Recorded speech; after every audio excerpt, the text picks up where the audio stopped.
Hey guys, Shibley182 here, and welcome to part 46 of my horror DVD collection. Today we're going to be talking about Jeepers Creepers 2, which came out in 2003, was written and directed by Victor Silva, same guy that wrote the first film. Stars Ray Wise as Jack, Jonathan Breck obviously as the Creeper, and I always fuck last names up, and I cannot pronounce it, so I'm going to look down here and try and read it. Nikki Acox as Minxie. I hope that's her name. I've only seen this film a few times. Not a big fan of it like I am the first Jeepers Creepers. I thought the characters of Justin Long and Gina Phillips, their characters of Trisha and Derry, were just amazing. They had a great relationship as brother and sister, and that made the film that much better for me. The one thing this film is definitely missing is characters like that. Victor Silva must have just thought, hey, this time let's go for a great bunch of kids. We can knock as many of them off as we want, and we can make a nice, fun, body count movie. But it didn't work in my opinion. This is a decent horror film, but it's nowhere near as good as the first one. And I think what Victor Salva should have done is tried to create the same type of new characters, but make them as likable, and you care about them as much as you did the first characters in the first movie.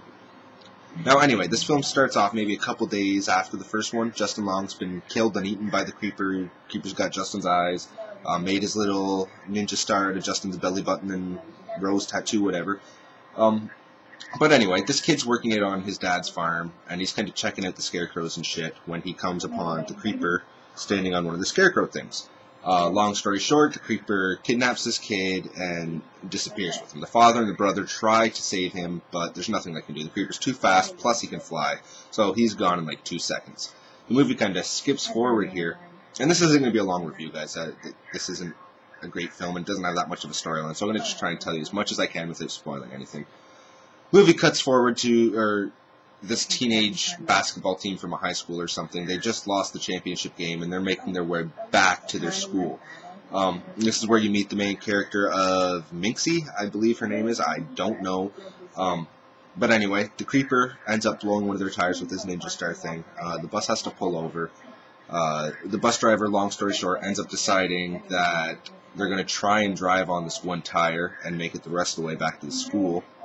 Or drive on these 3 tires and not worry about the one popped one and try to make it back to the school.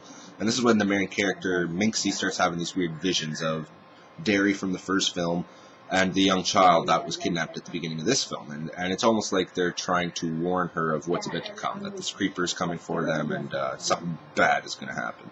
So anyway, during this vision, the Creeper actually blows another tire on the bus, and the bus has to pull over. So now the bus driver gets out, and she starts putting flares out on the road.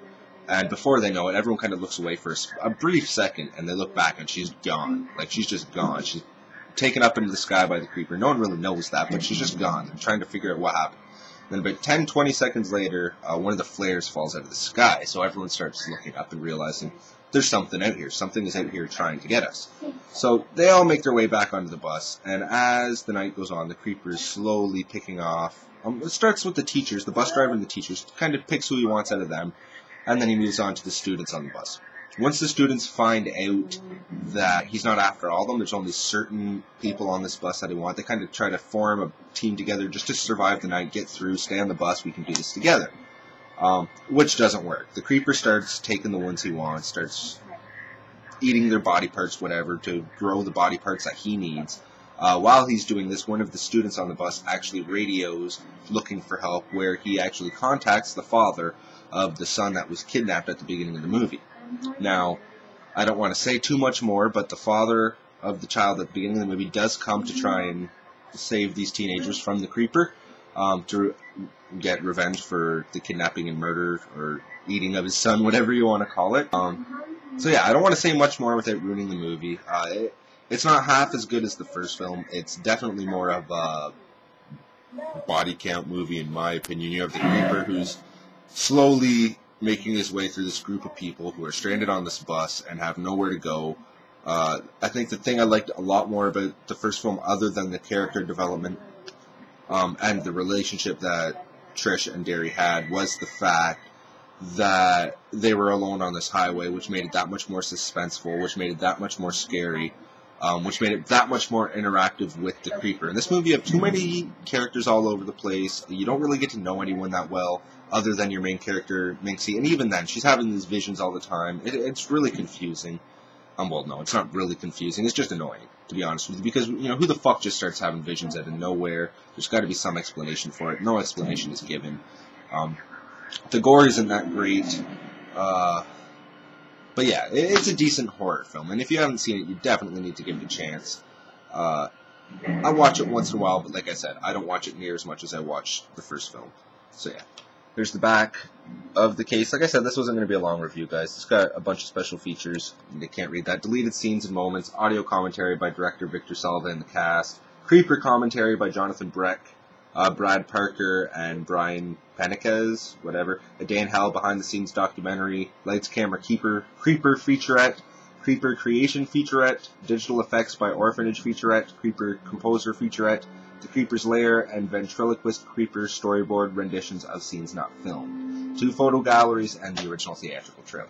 So there is a shitload of special features. Just wish the movie had been a little bit better. So yeah, there's the disc. Jeepers Creepers 2. If you haven't seen it, definitely watch it. I'm going to get back to watching my movie here. I'm currently enjoying myself. A little scream too, as you see there. Cece's about to bite it. So yeah, I will see you guys soon. Have a great day, and I'll talk to you later.